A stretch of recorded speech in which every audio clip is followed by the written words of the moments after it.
The trees of Hira Prime hummed with a wind that smelled like wet iron and crushed mint, a green cathedral capped by clouds the color of burned steel. A lone transport shuddered out of the troposphere, coughing black plasma, and fell like a dying star toward the timbered spine of the continent.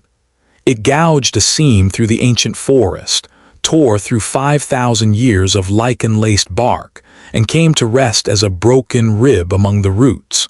Smoke drifted. Resin bled. Birds with many-jointed wings gathered in silent spirals above the scar, their eyes reflecting the fire. He crawled from the wreck with cuts in his knuckles and a scream held between his teeth. Commander Elias Arden, salvage officer, ex-combat engineer, human, rolled to his back and stared at the green world he had not planned to meet. He had flown a courier slip between blockade lines to deliver a small folded package and a signed promise. Ceasefire observers. Independent, he had thought like all optimists that diplomacy could outfly gravity. Anyone alive? He rasped into the smoke. There was the soft complaint of metal cooling. There was the far-off cry of an animal shaped like a horn in a shadow. He pulled himself upright. His right earpiece buzzed with the busted cicada whine of a shorted transmitter. He tapped it twice and the noise died. The cabin had become a cage of bent ribs. He could see the pilot, head bowed as if in prayer. There was no time for grief. Grief, he knew, would come later with the water and the night. Elias kicked a panel free and stumbled into the open. A low shape moved at the edge of the clearing, sleek, like a wolf sketched with fewer lines.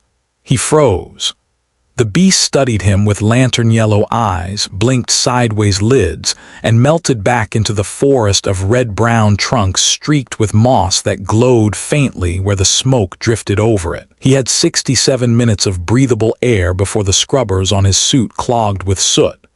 He had a wrist compass, 2 sealed patches of nanofabric, a heat blade, and a memory of a map. There was a river to the east, threading through the Karstum lowlands to the neutral city of Leth. He decided east as if sky and fate might forgive him. Then he heard it, a voice like a shard of glass tapped with fingernail, tight with pain, trying very hard not to be heard. He turned. It was inside the ship. He scrambled over ribs of hull and ducked back into smoke. He followed the sound to a narrow crawl space. A hand lay visible, pale blue, dusted with ash, fingers ridged and jointed twice. He pulled a brace aside and reached in. The hand did not pull away, it gripped his wrist, thin, hot, desperate. "I've got you," he said, and tugged, and something pinned released with a brittle pop. She came free in a rush. The small alien girl whose presence on the neutrality mission had been an argument in skin. She slid into his arms, coughing, her eyes a color he could not name because they seemed to drink the light and return it as a different, softer spectrum. Her limbs trembled. A torn strap fluttered at her shoulder, ringing faintly with charm beads dented by impact. He knew the Kahir. Not well, not truly. He knew what human war briefings had taught. Arboreal origins, symbiotic lattice in their bones, cholinergic blood. He knew they were technically adults at 16 but kept their voices quiet in councils until they had earned the right to sing in public. He had read that they braided memory tokens into their hair, thin bands programmed to echo moments, sense temperatures, the vibration of a voice. He had not expected to carry one of them through fire. "Name," asked gently because names were anchors. She swallowed. "Tessari," she whispered. "Observer third ring."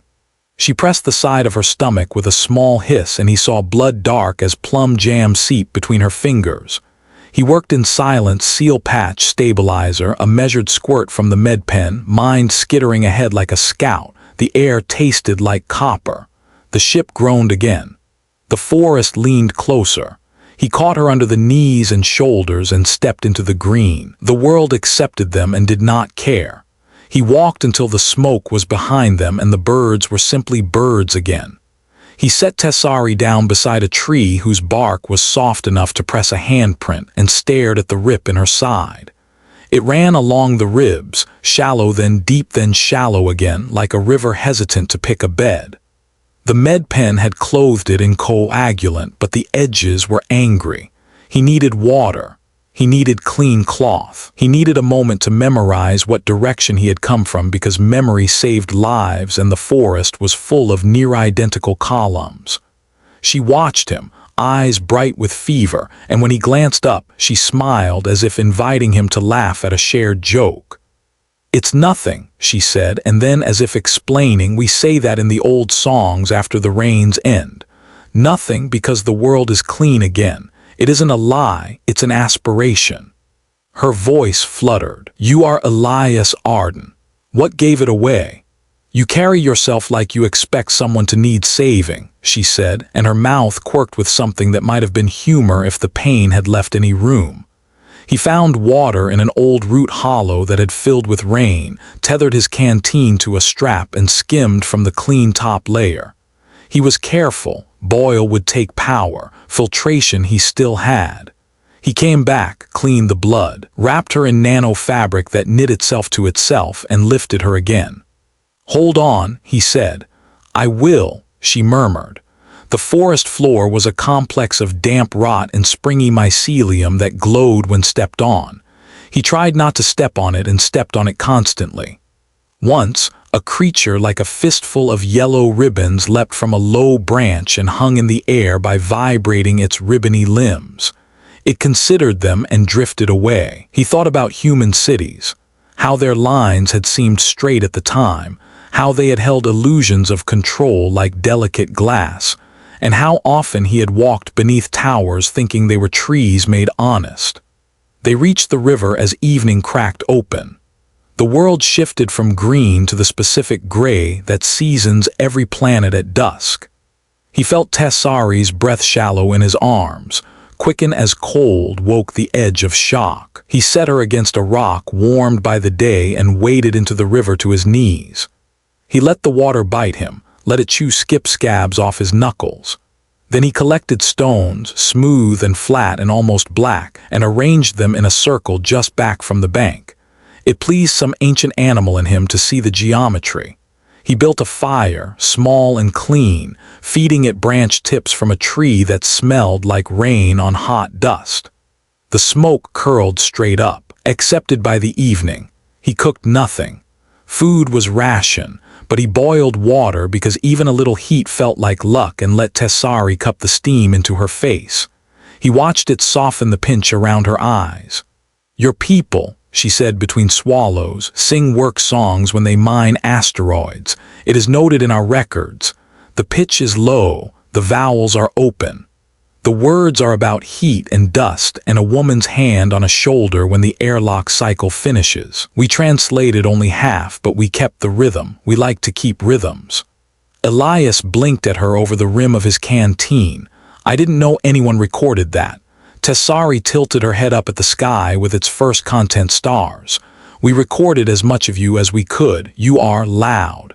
He bared his teeth in something that might have been a grin if he'd had energy for it. Guilty. They slept in turns. He learned the particular croak of the small night birds, the sigh of the river as it rolled past their little fire geometry, the crunch of the gray beetles that wandered curious around his boots.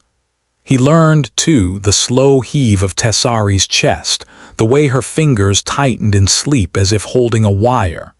Before dawn, a shape moved beyond the firelight. He came awake like a sprung trap.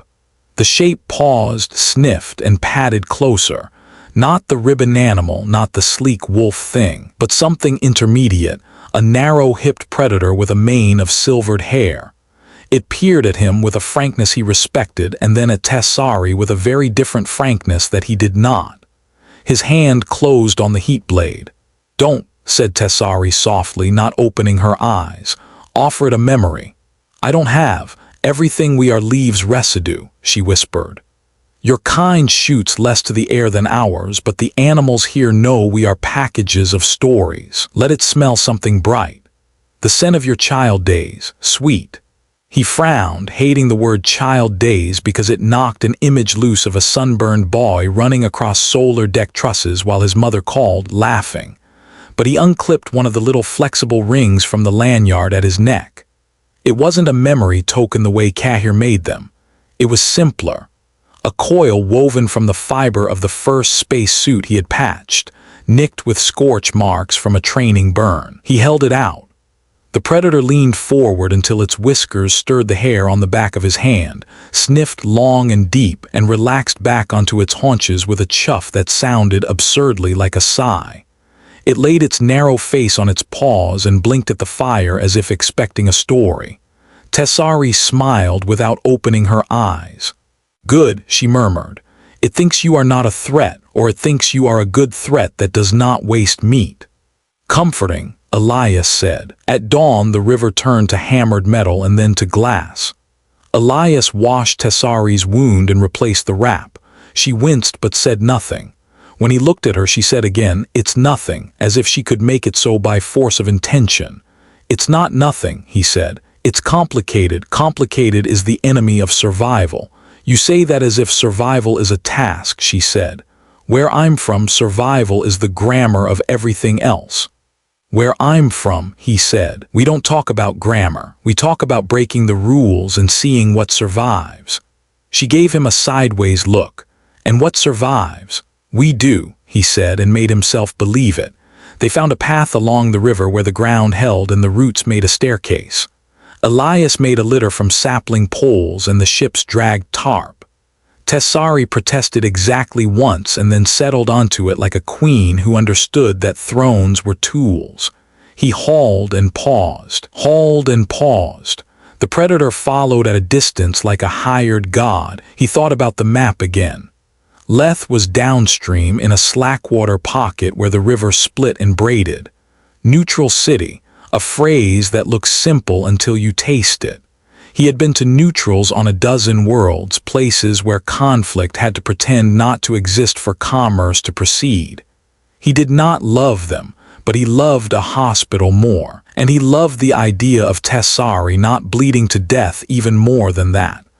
Midday made the world a white animal that lay on your back. He sweated. The litter squeaked. Tessari watched the canopy overhead and occasionally reached up to touch a leaf as if to mark the page of a book. "What's on the strings?" he asked between pulls, nodding toward the delicate rings braided through her hair. "Moments," she said. "A vendor in the liquid market who gave me a slice of fruit and winked when my guardian wasn't watching. The taste of a storm on the bridge kites. The first time I saw a human ship come down at Hira port and heard that low spine chord hum you build into your engines as if they're singing to calm themselves. You archive all that in bits of alloy. Certain alloys hold more than stress," she said. "They hold patinas. You understand patina?" He did. He had once held a wrench his father had used, and it had felt warmer than anything else on the wall. "Here," she said, and unbraided one small ring, gold with a subtle rose overtone. "It's yours or loaned. You gave a memory to a creature who can't repay you. Take one from a person who can." He hesitated, then took it, and it felt exactly like the moment someone had handed him a thermos of tea after his first combat drop, steaming and impossible. "Thank you," he said out of breath and pulled again. By evening they heard machines. It was not a kind sound. It was a gnawing and a patience. Technicians had the same word for both. Elias set the litter down, crouched and listened. The noise came from ahead and to the right, beyond a bend where the river deepened and slowed. He slid forward like a hunter but did not feel like one. He spotted them through the first real bank of fog they had hit. 3 walkers, light, crab-footed, with slung weapon pods. Not human. Kahir? No. The painted sigils were wrong, too angular, too hungry. The walkers beat the river water to a dirty froth with their footfalls and turned their sensor heads with the bored ease of animals that have not been challenged in a long while. Between them, trudging heads down, were 4 figures. 2 human, 1 Kahir, and the 4th a species Elias didn't know, tall, jointed like architecture. prisoners, roped at the waist. Their movement had the mechanical rhythm of the restrained. Tessari's breath went thin behind him. "Karstam marauders," she said, voice small. "They sell anyone to anyone. They sell ideals for a discount." Elias tasted something old and metallic behind his teeth. Rage, yes, and a memory of a spaceport in dust season, where a skinny boy had stumbled into him with a collar around his neck, and a set of blink-blind eyes that still managed to plead. He had bought the boy for twice the price and handed him to a union cop with a broken nose and a good heart. The cop had looked at him as if he'd given back a continent. He glanced at Tessari. "Can you wait? I can do nothing else." He swallowed, then smiled without humor. "Hold this," he said, and pressed the gold ring into her palm. She closed her fingers around it as if closing around a promise. He crept along the bank until an overhang served him a shadow close enough to the lead walker's leg that he could count the oil drips. The machine's joint plating had gaps. Everything did. He had built machines, he knew their languages. He drew the heat blade with a slow sizzle, adjusted its throat, and let it rest flat until it read as ambient. The walker's sensors would be tuned to motion and heat, but they would not expect the quiet people, trees, stones, to hold knives. When the nearest leg lifted, he rolled underneath and reached up with a mechanic's grace. One swipe through the fiber cluster, one stab into the knee actuator, one kick when the foot came down and the walker overcommitted. The machine shrieked like a cattle and toppled. He folded into the splash and came up under its belly. The second walker turned, but he was already moving. The third, to its credit, fired a burst at the disturbance, peppering the water with sparks. Elias felt the heat of them tickle his hairline and wondered distantly if he was insane. "Down!" he yelled to the prisoners, who were already smarter than he was and on their faces in the water. He thrust the heat blade into the second walker's weapon pod just as it spun up. The pod made the sound of a warthog eating a glass bottle and exploded inward. The walker took 2 staggering steps and fell into the river with a hiss that would have been comic if not for the shrapnel. The third walker tried to retrieve dignity and get a bead. Elias didn't give it the chance. He pushed off the drowned walker, knifed forward in a long belly slice through the water, and jammed the blade into the final machine's central control cluster, where any sane engineer would put it when they were told to cut corners. He cut the corners. The walker froze mid-stride like a theater actor before a too long applause, then collapsed. Silence returned, broken only by the thready rattle of the wounded walker trying to wake itself, then giving up. Elias stood in waist-deep water, breath ragged, blade humming a happy little song. One of the humans' older woman, gray at the temples, eyes like someone who had never had a day off, stared at him. "Who the hell are you?" "Lost," Elias said and waded toward them, severing the lead rope. "And late." The Kahir among the prisoners rose with shapely dignity despite the mud. Their eyes went to the tree line behind Elias. "You are not alone," they said softly. Tessari lay on the litter, hands folded over the gold ring, watching. She tried to sit up as if politeness outweighed pain. Elias gestured her down, gentle, urgent. Her gaze slid back to him with that same aspirational calm. It was nothing, she mouthed. He believed her and did not. They moved quickly, because quickly was the difference between a story and a statistic. The older human woman introduced herself as Dr. Suresh, hydrologist, climate modeling, because some people wore their purpose like a shield. The other human, Io, was a cook from a neutral station who had been making soup when Karstam raiders had turned hunger into a leash. The tall, jointed person introduced themselves as Moth of the Lattice and bowed, a structure performing civility. "Thank you," Moth said in a voice like rain tapping thin metal. "We owe you a grammar of favors." "Collective tab," Elias said, shouldering Tessari's litter again. "You can help by keeping watch." They left the ruined walkers to the river and the forest's very polite appetite. The predator followed, unbothered by the taste of oiled water. Dr. Suresh limped but did not complain. Io kept glancing back, as if the machines might stand up and apologize. They walked until dark folded up the horizon and put it away. The forest changed its music.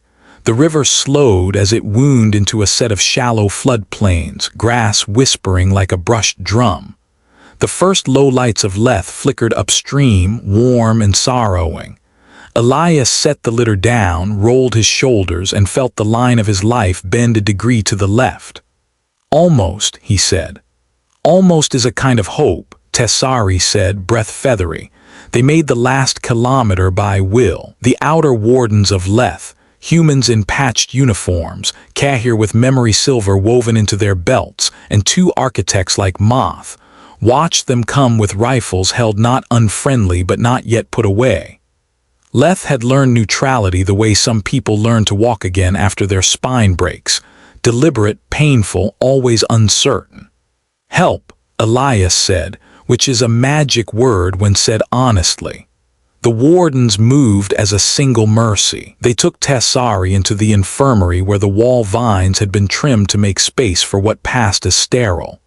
Elias stood in the hallway, bloody and smoking, and felt suddenly like a very tired man whose legs might quit in the middle of standing. Dr. Suresh sat him on a bench and handed him a bottle. It tasted like honey ground through iron filings. It was perfect. "You'll live," she said. "I've seen you folk before. You're engineered for survival." "Not engineered," he said, "just stubborn. Same thing." He let his head fall back against the soft wall. Across the hall, through a glass panel, he could see Tessari on the table. The medics moved around her like careful weather. She looked suddenly very small. He remembered her voice. "It's nothing." He remembered the first time a medic had cut his shirt off after a bomb in an alley that had taken 3 and left him with a new scar and a new fear of Allah's.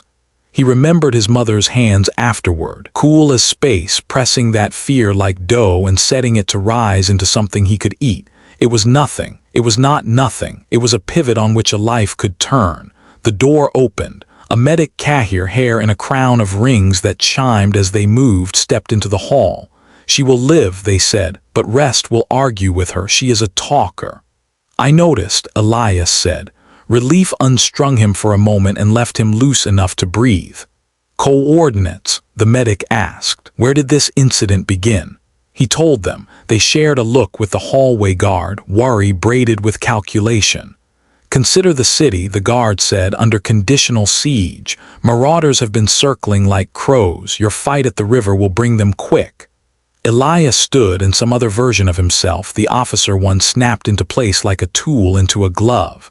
"Then we'll be ready." The guard looked at him. A long look, the kind that sees an outline and tries to name it. "You're human military. Retired, mostly. You have walls." "We have trees," the guard said and smiled thinly. "We taught them to hold lines." He found the wall after midnight, not a wall of stone but of grown matter, trunks interlaced, thickened, stiffened by metallic hyphae coaxed into architecture. It quivered when you put your palm to it, as if greeting. The Kahir wardens showed him the brace points, the vine guides that could be tightened to make the barrier sing in ways that hurt machine brains. Elias listened, learned, and made small changes. He stole angles from human cities. He lent to the wall a bit of stubbornness. The first attack came at dawn like bad manners. 4 skimmers, low and fast, with gun pods that spat contempt. The wall bucked and thrummed.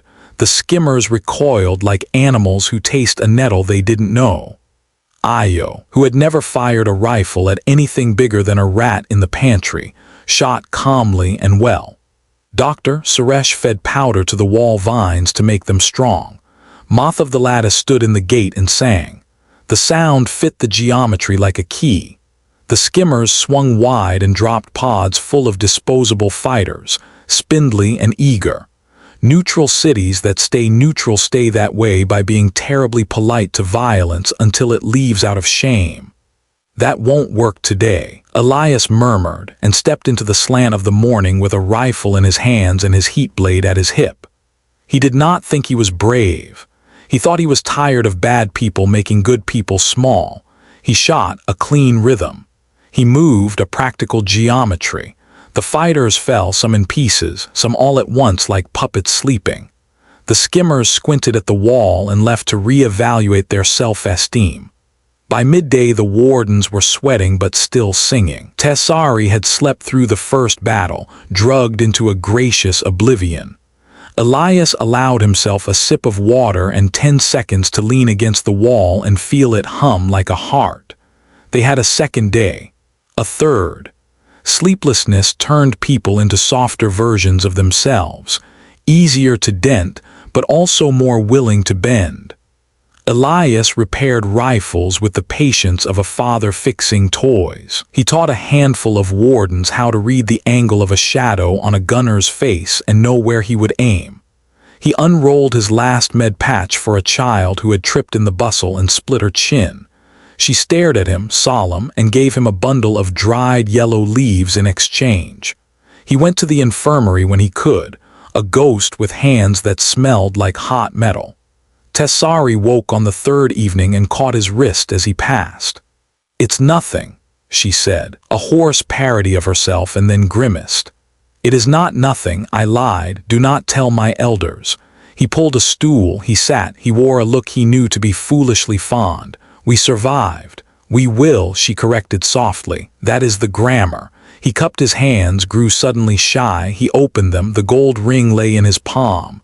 Loan returned. She touched it with one careful finger. "Keep it," she said. "When you took care to lift me from the ship's bones, I understood something about your kind we had archived but not believed. You endure other people's pain as if it were your own and call it nothing. That is not stupidity. It is defiance. Keep the ring because I want to remember this precisely when I retell it to those who doubt." "You plan to retell me?" She smiled. "I plan to make you a story, and then I plan to live long enough that the story becomes a root that feeds other trees." They heard the second siege before the scouts returned, a base line in the ground. Tessari closed her eyes as if listening through the roots. "They are angrier," she whispered. "They bring something large." He left her then. Some promises require leaving to keep. He stood again on the wall with Moth of the Lattice on his left and Io on his right, both smelling of starch and fear and hope. The skimmers came low, gun pods whining, but behind them rolled the large, a siege platform like a flattened spider, legs braced wide to carry a turret.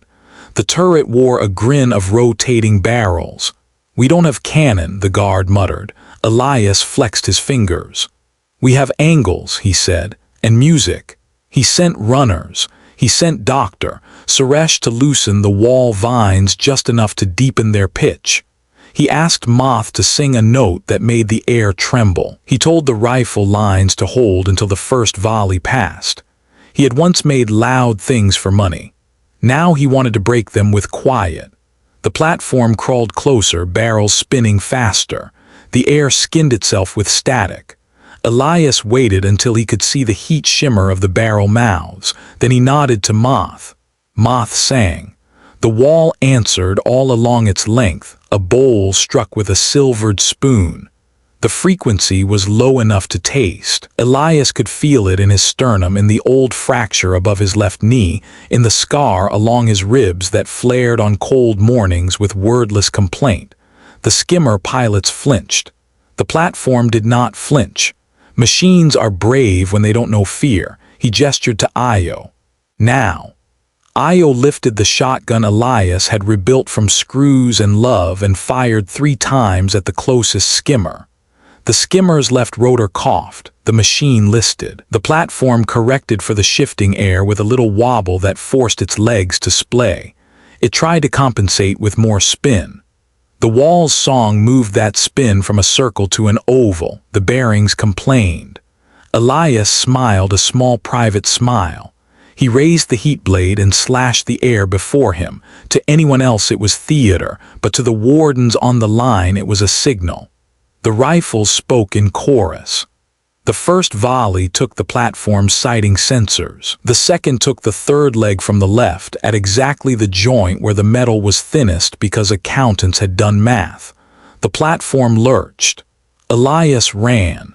He dove under the first leg as it tried to scissor down and jammed the heat blade into the thick cable that pulled power from the back battery to the turret.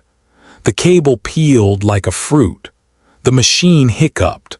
He was not fast enough and the turret found him. Just a little hot breath across his shoulder that cut meat and sent him into the grass with the smell of cooked linen. He rolled, saw the platform's belly, and laughed because it had the inspection hatch still labeled from the factory with a stamped code. He popped it. He shoved a handful of Dr. Suresh's reactive powder into the gap. He prayed to every god in the file and to the ones not yet invented. Then he ran. The platform went up with a sound like the sky swallowing. Flame peeled back like fruit skin. The skimmers broke into confused angles and fled. The forest caught the smoke and was offended by it. The vines tightened and hummed high and strange until the last echo died. People cheered. People cried. People counted their fingers and were grateful. Elias sat with his back against the wall and let the blood soak his shirt.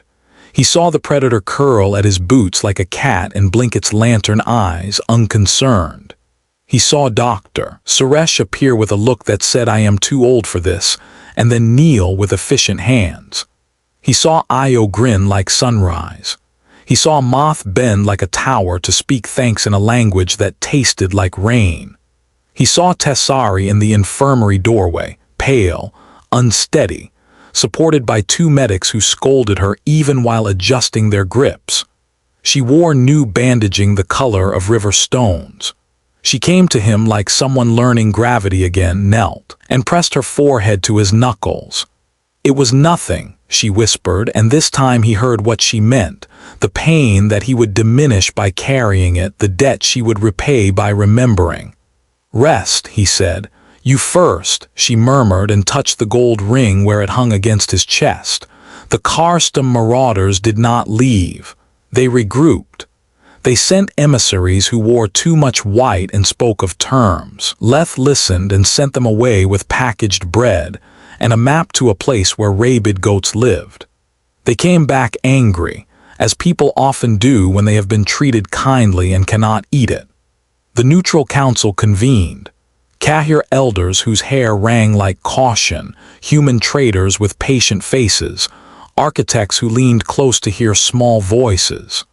Elias sat at the far end because he preferred to be a tool that does not speak. Tessari arrived on a stretcher she insisted was a chair. She was quiet until she wasn't.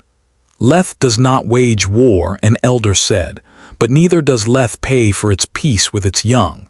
"Marauders will test us again," a trader said. "They will bring friends with longer knives." "We have walls," said a warden. "And new songs," Moth added.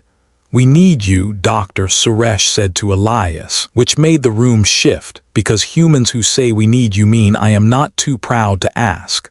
"I'm not your general," he said. "I can help you build things, I can help you break other things, the rest is yours." Tessari watched him, then spoke like someone stepping onto a thin bridge. "We will fight," she said, and her voice did not tremble. "Not for territory, for the grammar of our children, for the right to sing without asking permission. We will fight by enduring. That is our word. Humans," she added softly, eyes on Elias, "are better at it than we are. We will learn." He wanted to say don't. He wanted to say I am tired of being the edge of the knife. He said instead, we already have the angles. We need time. Time, like bread, was rationed. The marauders came with different machines and a new idea, starve Leth. They seeded the river upstream with sequestering microbes that ate oxygen and left the water flat. Fish rose with quiet mouths. The sickly stink of reduced life wafted into the city and made conversation small. Dr. Suresh found the microbe's tooth. She taught the wall vines to exhale a counter note. The microbes fled to rhythms they preferred. The river breathed again. It was not a victory you could hold up, but it was one you could drink. They sabotaged supply caravans on back paths.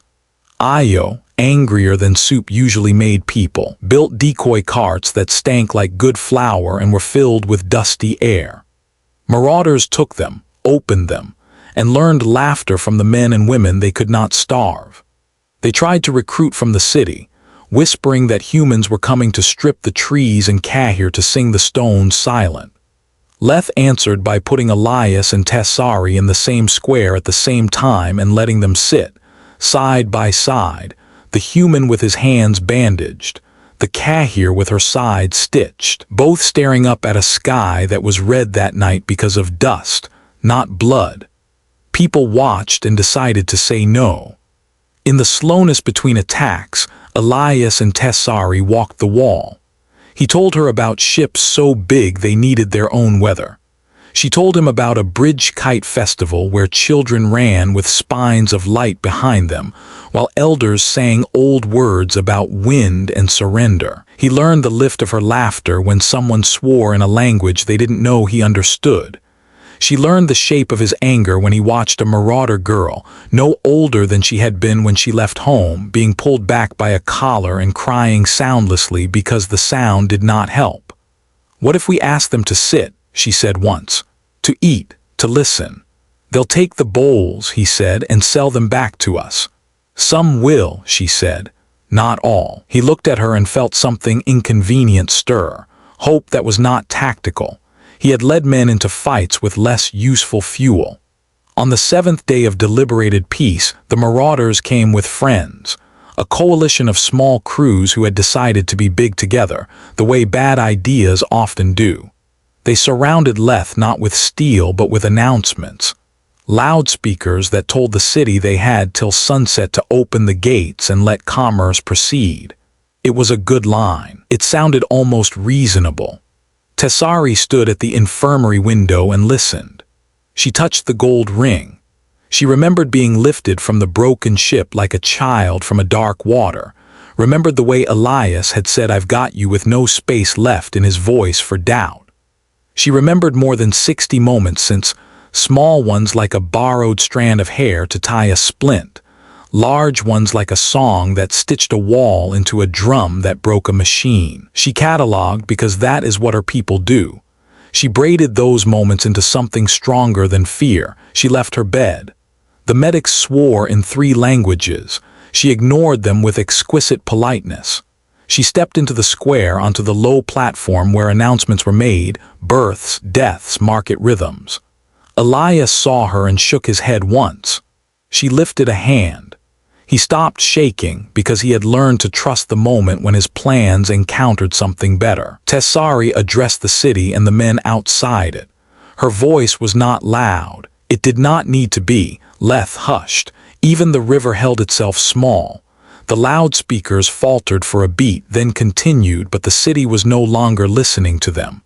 "We will not open the gates," she said, and the rings in her hair rang like light wind through chimes. "We will open our memory." She gestured to the elders. They nodded and stepped forward one by one, touching the wall of the square where a thin vine had been trained. The vine-mapped fingers read lives. It swelled and sang. Each touch drew a harmonic. Leth's story unfolded not as a speech, but as a song no single mouth could hold. A bridge built after a flood, children crossing the first day with their hands linked. A successful negotiation that had turned 2 rivals into partners. A day when fish had returned after the river had died, noses silver at the surface like coins honoring a debt. The story of Elias coming through smoke, the story of Tessari saying it was nothing and meaning it as a defiance. The marauders outside listened because, for a moment, they didn't have a script for this. It was not enough. Stories seldom are alone. But they held the city steady while those who had built angles set them. The assault came as the sun fell, marauders thinking, perhaps, that darkness made men braver. It does. It makes cowards braver, too. The wall hummed, the rifles sang, the drones that Moth had shaped from fallen parts danced like square birds. Elias moved through the line like a hinge, turning people into doorways and closing them when the wind blew wrong. He saw Tessari below, lips moving as she stitched memory into clarity. A marauder crew broke through at the north gate, a dozen men and women with guns like hunger. They slammed into the square. The loudspeakers snapped back to life, screaming terms. A boy stumbled to the front with a grenade that looked too big for his hands. Elias was there before the pin was all the way out. He grabbed the boy's wrist, shoved the thing into the rain barrel, and it went off underwater with a sorry thump that made 3 fish die without knowing why. The boy looked at him, eyes wide. There was a second when futures forked like river channels. "Go," Elias said. "Run." The boy went. Choices are contagious. Tessari stood with her back straight as a spear. A marauder woman swung a rifle toward her, something automatic in the motion. No villain here, just a body doing what it had been told too long. Elias shouted. His voice was a fraction late. Tessari did not flinch. She raised her hand, palm out, not to stop the bullet but to offer the woman a small gold ring, another, not the one. The motion broke the rhythm of the kill. The rifle shook, sank, lowered. The woman stared at the ring as if it had pressed a memory into her hand. A market, fruit sliced with a quick laugh, an elder braiding her hair. "It's nothing," Tessari said gently to the woman.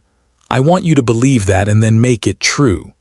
The woman's shoulders dropped. She left. 2 others left with her. Not enough to break the assault. Enough to make a crack. Cracks matter. The coalition pushed harder. The wall took scars that would look like pride later. Elias took a bullet along the bicep and barely noticed. Later he would. The predator, faithful as a fairy tale, leapt and took a throat that had not learned better. Moth sang a counter song that made an enemy machine forget which way was forward. Dr. Suresh performed triage with a calm so fierce people calmed simply by seeing it. Sunset bled to night. The coalition did something Elias had not predicted. They lit the forest. Fire, the oldest siege engine. The vines tightened and sang hard. The trees themselves bent to shield their own seeds. Leth threw wet blankets where it could. The air turned to a lesson in smoke. People coughed, fought, swore, prayed. Elias saw the river and knew the only answer water has ever given fire. "Open the east gate," he shouted. "No," said the guard out of reflex and thousands of years of rule. "Open it," Elias said, and his voice made the grammar. They opened. The river stepped into the city for the first time in a generation, slid through like a guest who had been invited and could not believe it. It filled the low streets, lapped at the square, lifted fish into barns so children could shriek and chase them back. It hit the east wall of flame and spoke. No. The fire listened because in the end everything does. The coalition yelled with the anger of people whose script had not anticipated water. They pushed one last time. Leth held. The last skimmer, whether from wisdom or cowardice or both, peeled off and fled upstream into a night that would remember it. The city didn't cheer at first. It breathed. Then sound came. The sound of a hand hitting a shoulder when the airlock cycle finishes. The sound of a grandmother laughing in relief. The sound of someone saying thank you like a prayer and a punchline. Tessari came to Elias where he stood knee-deep in a new river. She touched his sleeve to pull him into balance, and he looked at her with the stupid smile of a man not yet ready to admit he had almost died. "It was nothing," she said. He laughed, and the laugh had a crack. "It was everything." "It was a moment," she said. "We will carry it." They did. The siege yawned itself into a watch. The coalition did not return the next day or the next. When scouts found their camp abandoned, they also found something else. The detonators for 5 buried charges that had never been placed, a plan drawn on the back of a food wrapper, and the gold ring that Tessari had offered that marauder woman. The ring lay on a flat stone. There was a note in a language that was basically a sketch. "Sorry, going home." Leth healed the way living things do, awkwardly, beautifully. People patched the wall with a little pride and a little pain. They built new gutters to let the river visit when invited. They wrote songs about a catwolf and a man with a blade and a girl with chimes in her hair. The worst of them were catchy. Elias helped rebuild, then fixed a skiff, then stood on the riverbank looking east. Duty pulled like a cord tied long ago. He knew he could not live here, not entirely. The galaxy had too many places that needed angles. He found Tessari under the shade of a tree that had decided, after all this, to grow flowers. "I'm leaving," he said. "Yes," she said, "but not away." He made a face. "You'll run this place without me.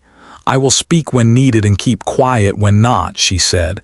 "We will teach children to sing without permission and to build walls that bend." He unhooked the gold ring. He held it between them. "Yours." She closed his fingers back around it. "Keep it," she whispered, "because one day you will be tired in a place where the trees do not know your name, and you will touch it. And you will remember that someone somewhere said it was nothing and meant I choose to carry a little of your fear so you can carry a little of mine." He swallowed. He nodded. He wanted to speak, but the words got heavy with the knowledge that some moments can carry only a few syllables without breaking. "Then I'll keep it," he said. "I'll come back." "You will," she said, "or you won't. Either way, the story will." He boarded the skiff. The river accepted him as if he were another of its complicated stones. He waved, which felt sentimental and necessary. Leth dwindled behind him like a memory that refused to be small.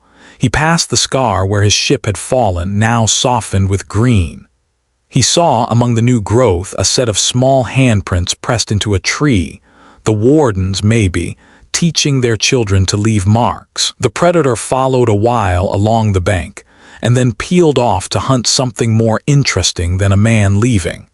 He watched the sky change from steel to white to deep ultramarine. He thought of humanity and endurance, and the way the two words had become synonyms since the war that had ended 1,000 years ago and still hurt in evening weather.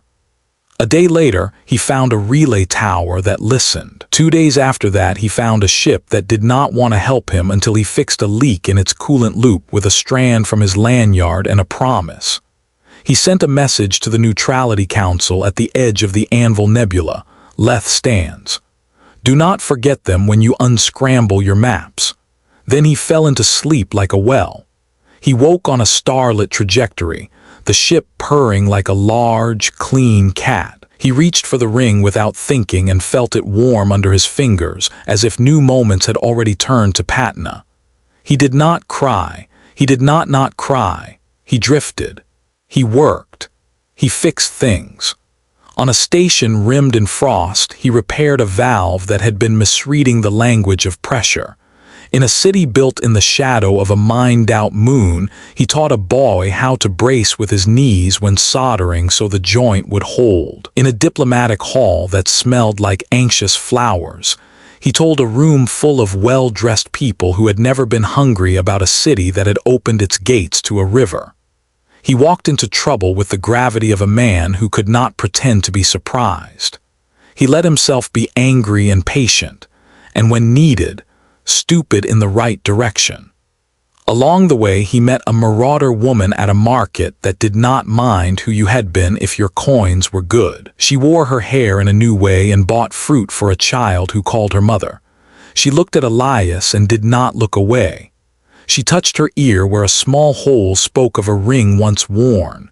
They nodded. It was enough. He went to Hira Port and stood under the arch where the Kahir elders sang the names of ships leaving. He almost turned back. He did not. He found Tessari's home among the strings and stones and offered the elders his hands. The elders turned his hands over and read them like maps. He spoke of Leth, of walls that sang, of a ring that had warmed in the cold. He spoke of Tessari, saying it was nothing when the pain had been a sky on her chest. He saw their faces shift from protocol to grief to pride. "She will come home," an elder said. "She is home," Elias said, and meant the world. He sent the ring back in a small sealed box with a note. "She told me to keep it. I did. Now I know why. But memory is heavier when it is hoarded, light when shared. Tell her I kept it warm." He headed back out because some people are made of roads. He arrived at Leth in the rain at twilight. He expected a lot and also expected nothing at all because hope is a dangerous spice. He set his skiff on the bank and walked up the path that had twice remembered him, first with suspicion, then with songs. He found the square. He found the wall. He found there. Tessari, older by a year that had been worth 3, stronger by the same math, wearing her scars and a smile that did not apologize for them. "You came back," she said, as if she had simply been waiting for a bus. "I did," he said. "I wanted to see if the fish still invade barns when invited." "They do," she said solemnly. "We pretend to be alarmed." He laughed and Leth laughed with him. They sat. The city moved around them like water around stones that have chosen their place. Children ran with kites shaped like bridges. Dr. Suresh scolded a warden for ignoring a cough and then pressed a cup into Elias's hand even though she had not seen him yet. Io stirred a pot. Moth of the Lattice arranged a stack of rebuilt drone wings as if setting plates before a feast. "What next?" Tessari asked. "Whatever tries to swallow us," he said. "We teach it to sing." She looked at him with the distance of someone measuring a horizon. "You'll leave again," she said. "Probably," he said. "I don't know how not to." "Good," she said. "The galaxy needs your angles. We will need them again too, but we will also need your stories. Promise to send them when you are too far to bring your hands." "I promise," he said, and meant it. About a week later, on a dawn that smelled like lime and solder, trouble wrote itself onto the sky. A streak, not a meteor, not a ship with its mind on its work. Elias felt the scale of it in his bones. He tasted iron like a reflex. He found a vantage and raised his field glass. The streak resolved into a cascade of figures, small, many insectile drones, not Karstum, not anyone he knew. New trouble then, good. He hated being bored. They fell in a swirl and then a line, as if someone had argued with them mid-fall and taught them manners too late. They spread across the floodplain and snapped their wings closed with a click that made his teeth ache. They had no insignia, they had no faces, they had an intent that glittered. Leth held its breath with admirable restraint. Elias studied their stance. He measured the runouts where you must attach energy supply on anything this small. He listened, actually listened, to the whine of their tiny fans, to the whisper of their scanning. He smiled, which made wardens nervous. "Position the vines," he told Moth. "Not to tighten, to sway." Moth looked at him, and then at the drones, and then at the vines, and then nodded, because at some point in the long ledger of shared seconds, trust had been invested and was now yielding. He told Io to heat the big pot as if making soup for a wedding. He told Dr. Suresh to mix the powder that made water do tricks. He told Tessari to stand on the platform and not speak, but to breathe loud enough for the city to hear her breathing. He told Moth to sing a note so high the drones would chase it, and a note so low the vines would remember their root mothers. They did all these things because in Leth, people have learned that listening can be a tactic. The drones came. They swarmed toward the platform where Tessari stood. Their programming, who knows why, valued leaders. Maybe they came to make an example. Maybe they came to cut a song. Tessari raised both hands. She did not speak. Her palms were empty. The drones adjusted their aim to the optical center of her sternum. Elias could see the pattern in their pattern. It soothed him. He lifted the pot of boiling water with oven mitts someone had knitted as a joke and flung it into the air. Dr. Suresh threw her powder. Moth sang. The boiling water turned in the space of a breath into a curtain of fine droplets that rang like beads. The drones hit it. Their fans pulled the droplets deep. Their tiny hot engines took the water personally and choked. They fell like swatted ideas. Those that made it through met the swaying vines that slapped them sideways into the wall where they stuck, as if the city had gotten bored and decided to decorate. It was not elegant. It was not glorious. It was exactly right. After, as wardens plucked drones like bad fruit and the river carried away their sulks, Elias leaned on the wall and watched Tessari. She looked at him over the heads of children who were already inventing games with drone wings. Her face said, again, and also, of course. He came to stand beside her. "It was nothing," she said with humor. "It's never nothing," he replied with love, quietly enough that only she and the wall heard it. They stood side by side as Leth returned to its grammar. The day slid into evening with the dignity of the tired. A small wind picked up that smelled like something burnt and something growing. Elias thought, we keep doing this, you and I and ours. We keep building angles against the hungry and bridges for the lost. We keep saying it's nothing so those who are drowning will climb us like ladders, not hesitate to burden us with their weight. We keep calling that human, even when more than humans do it. He felt himself relax into the choice. You'll write this one, Tessari asked. I will, he said. I'll send it to the places where people think they can buy safety and remind them it only ever rents. Good, she said, but don't forget the part at the beginning. What part? When you lifted me from the ship and I said it was nothing. Everyone needs to know how small a thing can grow roots.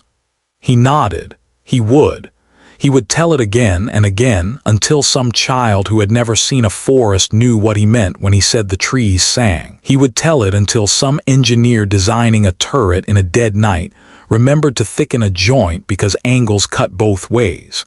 He would tell it until some marauder, hearing the story on a station, decided to sell soup instead of people. He would tell it until the word nothing was a kind of love.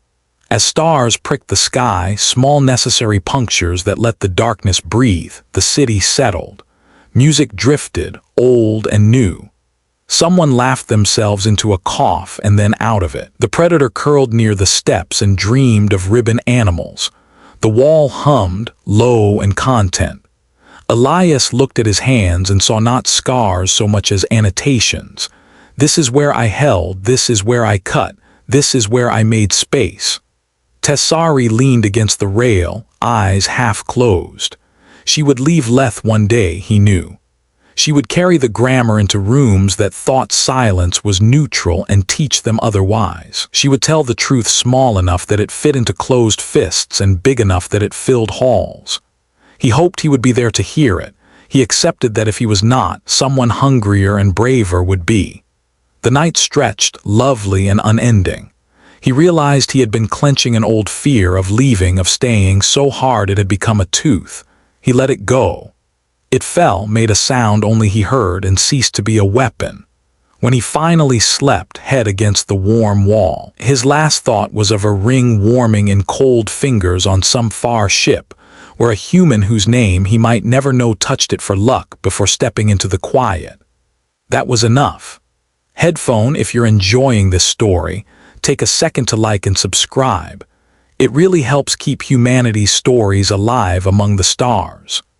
Weeks later, when the coalition reassembled around a new center, when they learned from their losses as hardy weeds do, when they came with papers stamped with seals and guns stamped with serial numbers that indicated a sponsor with a flag, Leth did not flinch. The city had learned endurance as easily as it had learned to breathe. It had learned that neutrality was not fence-sitting, but a discipline, to refuse to become the worst of your neighbors even when it is efficient. They arrived at midday under a sky so clear it felt artificial. They set up a line of tents like a festival and a line of guns like a sermon.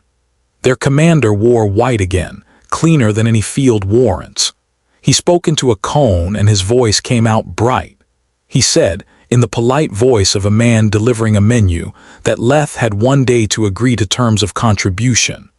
Contributions, he clarified, would be measured in kilograms of bodies. A child in Leth laughed because the wrong part of the sentence had sounded like a joke. The laugh spread because laughter goes where terror wants to live. The commander frowned as a man will when sound refuses to obey. Elias stood on the wall with Tessari at his shoulder and the predator dozing at his feet. We could fight, he said. We could, Tessari said, or we could teach. He made a face. I don't have that many chalkboards.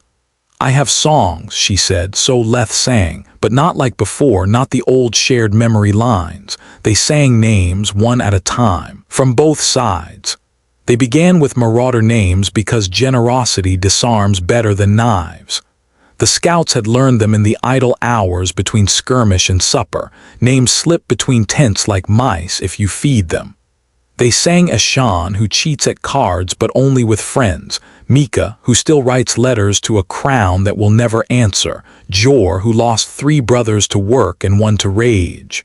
The coalition line shuffled.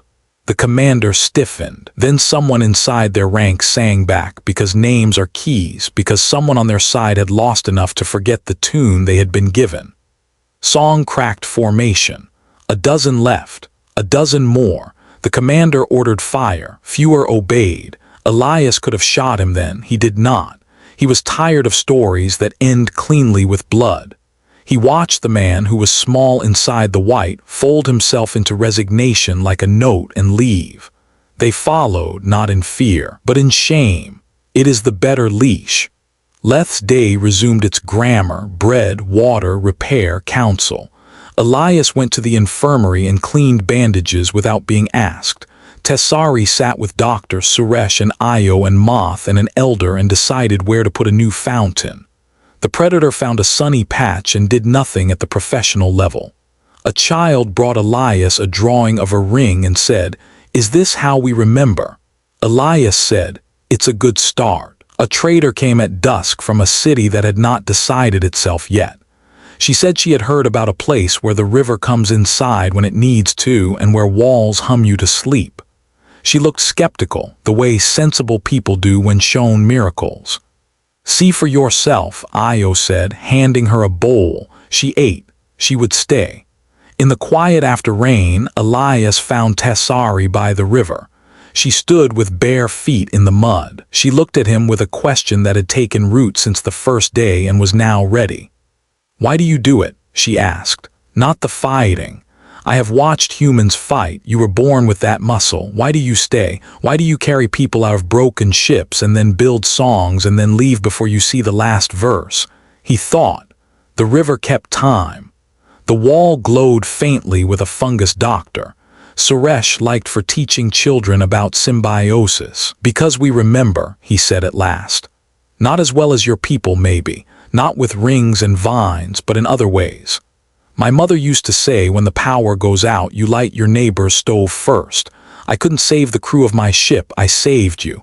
I couldn't make the marauders love us, I made them leave. I can't end hunger, I can make soup burn a drone. It is nothing, and it is enough, and it is never done." She nodded as if the answer had been what she hoped. "We say," she offered, "that endurance is the chorus. Verses change, choruses return." He looked at the city and felt old and happy. "That's good." She tilted her head. "You'll go? Soon. There's a station near the cloud line where a union worker sent a message that smelled like fear. She said management had turned the air into math and the math was wrong." Tessari made a face. "Yes, they do that." He smiled. "I'll fix the math."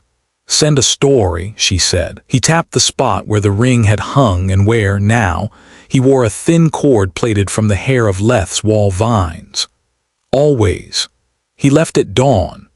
Leth diminished behind him as if the map had decided to be modest.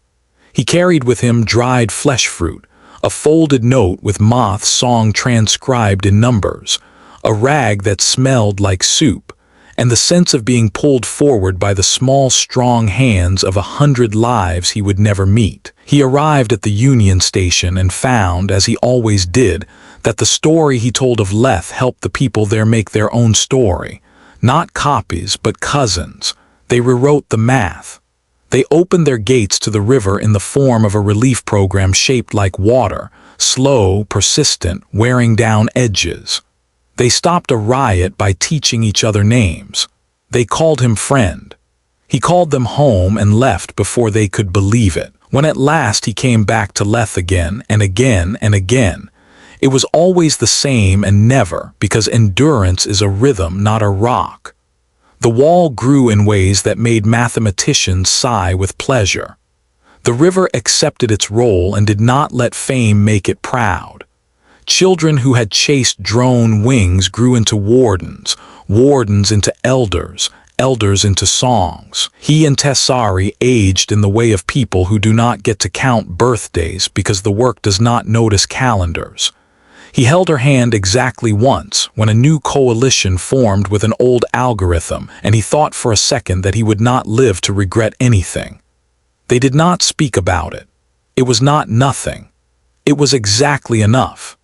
In time, they were old in the way that means nothing to your bones until they remind you on stairs. They sat together by the river on a day that looked like pages from a book you love, worn at the edges, soft where hands have been. She had a new ring in her hair, a plain loop of steel with no patina at all because it was new, the memory of a child's first step on damp moss. He had a scar above his eye he did not recall earning. "You know," Tessari said with a voice the city recognized, "you once lifted me and I said it was nothing." "I recall," he said. "I have spent a great deal of time arguing with your definition." "We were both right," she said. "That is the kind of truth I like." He sighed. The predator old now sighed with him. The river took the sigh and added it to its inventory of small weather. "What shall we call this?" he asked. "What we've done," she considered. "The chorus," she said. "The human verse." He looked at the sky where ships moved like dust motes in a shaft of light and felt, for a moment, a tenderness so large it frightened him. He knew absolutely that when he died, as everything does, someone would pick up what he had been carrying because that is what humans do when we look at a weight on the ground. He knew absolutely that when Tessari died, as everything does, someone would hold up a ring and say it is nothing and make it so. That night, the city slept hard. Elias dreamed of a wall that hummed in a pitch that set your heart to rights. He dreamed of water hitting fire and telling it a story until it sat down. Morning came with the humility of light. He rose, Tessari rose. They stood and watched children race bridge kites. The wind took the kites high just to the edge of sense and dropped them back into shouting hands. He felt the old engine of himself turn over one more time, slow but credible. "Ready?" Tessari asked. "For what?" "For whatever comes to teach us new songs." He smiled the way you do when the person beside you has said the exact correct thing without needing to ask advice. He took a breath. He felt his ribs expand in a city that had once turned breath into a war. "Always," he said. And that day the galaxy learned humanity doesn't conquer, it endures. Headphone, thank you for listening. Until next time, stay human, stay unbroken.